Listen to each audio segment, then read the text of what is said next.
Magnetic Island, Queensland. The Wallarguru name for the island, Yunbinen. The first European accounts of the island come from Captain James Cook, who in 1770, while navigating the Australian coast, called the island Magnetic Island as a magnetic pull interfering with his vessel's compass appeared to emanate from the island. Another theory for the name is based on tourism. Wanting to showcase the beauty of the area and the complete contrast to Townsville, locals mined it to the center of the island and buried a 1,000-ton magnet that draws the magnetic waves of metals, in particular cobalt. Cobalt is a rare metal usually mined in Central Africa and is an essential metal in the mobile phone. In the era of follow your phone, tourists were pulled to the island, taking and sharing photos of the blissful getaway. These are the stories from people stuck on the island. Can I interview you? What's that? Can I interview you? Yeah. I was born in Queensland, Nambour. It's a beautiful place. It's a lot like this, except we've got waves. We can surf. We're kind of like adrenaline junkies. As you can tell, I hurt myself quite a bit. Aiming to be sponsored by Red Bull one day in the future. I don't know, go skiing around the world. We are the universe's way of experiencing itself. Its melodies and all its harmonies through us. I believe truly in this is heaven on earth. So what's heaven? Waking up every day, being born, accepting death. Yeah. But I just love climbing, going up mountains. Is that why your karaoke song was Ain't No Mountain High Enough? Don't you think it's funny that we work our lives, make money, then come home, go shopping, waste our money on food, and then the food that we eat is terrible anyway, so later in life we spend that same money to fix ourselves? It's kind of ridiculous. Do you do that? I'm worried about doing that. That's why I want to live like this. Right. In pawpaw, strangers and... With the skin on. Is the skin still on? Let's try the seeds. Are they good? What I will do... They look like fish eggs. They do. Oh, it's Oh. nature's caviar. Oh. You shouldn't be eating those sort of things. Don't do that to people. Hey, nice shirt! So you can go to uni and get your doctors in trees. Okay. You be a specialist in trees, tree doctor. So if the tree breaks, can you fix it? If it's like snapped a few limbs and stuff, you can. Yeah. You can do things to help it regrow. Oh yeah, we go wreck climbing. Just practice climbing, swinging around and stuff. Fuck yeah, bro. Because I got tree climbing comps around Australia and stuff. Yeah, they got the Queensland Climbing Championship coming up. Are you entering? Nah, not this year. Hopefully our grand final for footy. I'm actually a rock climber. Oh yeah? How you doing, doctor? Alright. This doctor is giving us a hitch. How lucky are we? If we crashed, we'd be fine. No ambulances involved. Not necessary. Australia is like nothing else in this world. It's such a weird and random place. Do you hear about everything that happens in the UK? So I actually grew up near Southport. My personal view is that I blame the media, what we're told, what circulates online. I blame political parties for spreading hate and fear. 14 years of the Tories has left us fucked economically, fucked socially. It's made a lot of people very angry, and the reason why those people hate immigrants is the lies they've been told.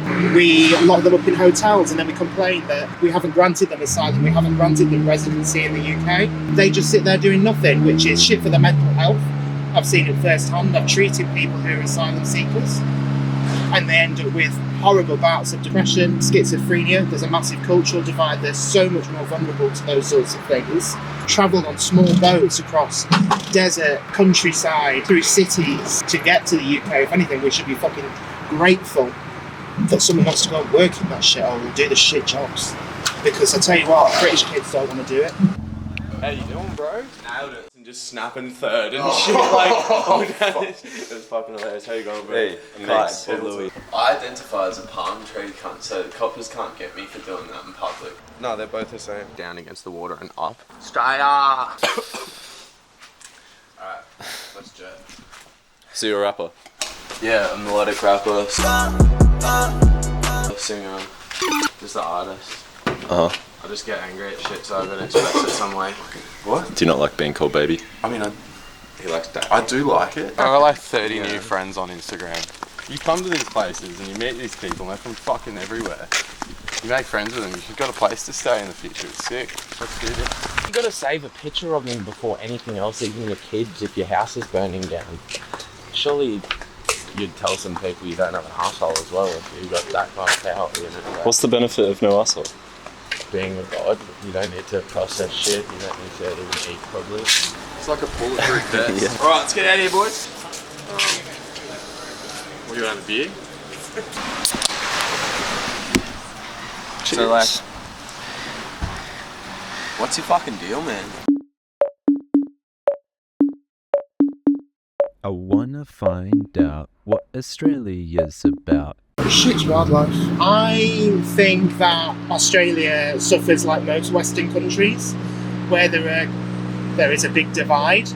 I was lucky enough to live in the inner north of Melbourne, so racism wasn't really as like common there, but certainly from my line of work and the patients that I deal with, sometimes people say like quite weird things to me. Again, I'm very lucky to work in a job that means that I'm constantly exposed to people from completely different corners of the world or different practices, different religions, and I feel like really the best way to understand all of this and the best way for us all, everybody, to move on for it is just have a little bit of understanding. Understand that your way isn't the right way. We all have our own lived experiences, we all have our different practices and traditions and cultures, and let's just respect that. I see it all the time in the pubs, like guys just being really, really indecent and rude with women, just because it's like, oh, just because I can, I don't know. Like, and I see that everywhere in the world. I'm not saying it's a thing I have only seen here. Like, I come from South America, it's also super sexist. But yeah, that's what I've felt more than racist.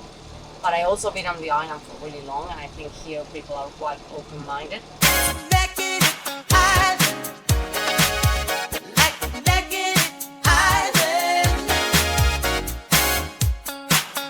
There's a massive magnet inside. Magnetic force pulls people of all sorts. They don't think twice about minding the call. Mobile device.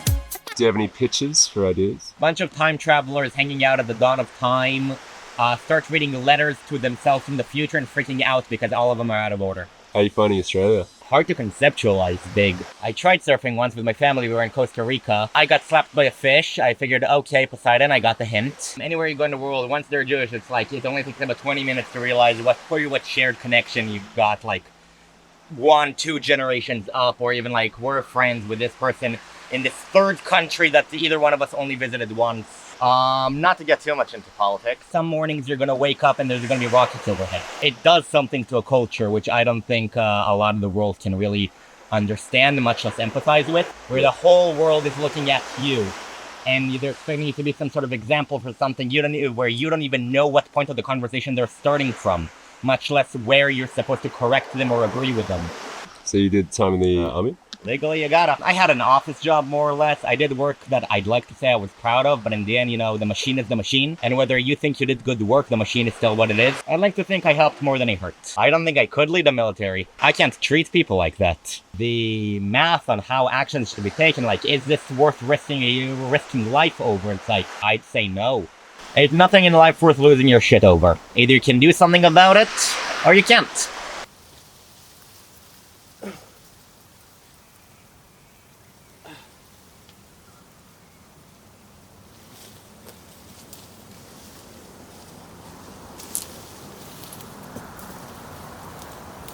This is whatever is on the screen. So this is the Burdekin plum. The Australian Armed Forces have investigated the fruit as a potential survival food, but it scored poorly as a source of kilojoules, protein, vitamins and minerals. But I had one and it was pretty good. This one was tart, but I had another one that I left out in the sun for a few days and it was really nice. It was kind of like Turkish delight. Like your classic kind of just round plum. Very fleshy, extremely starchy. This is just underripe. Pip is like, I'd say about 80% of the fruit. That's pretty cool for a pip.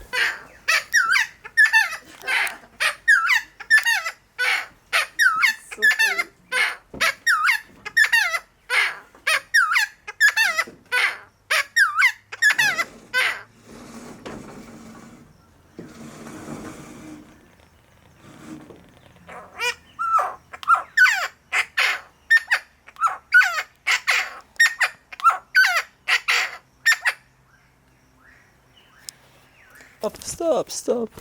Ow! Oh! Ow! That's not what she does to me. Like, when. Is it painful? Sup. Oh my god. Just because she. Let me in. Oh! Come on! See, but that's like things that she doesn't do to me. But she knows me. No. Oh my god.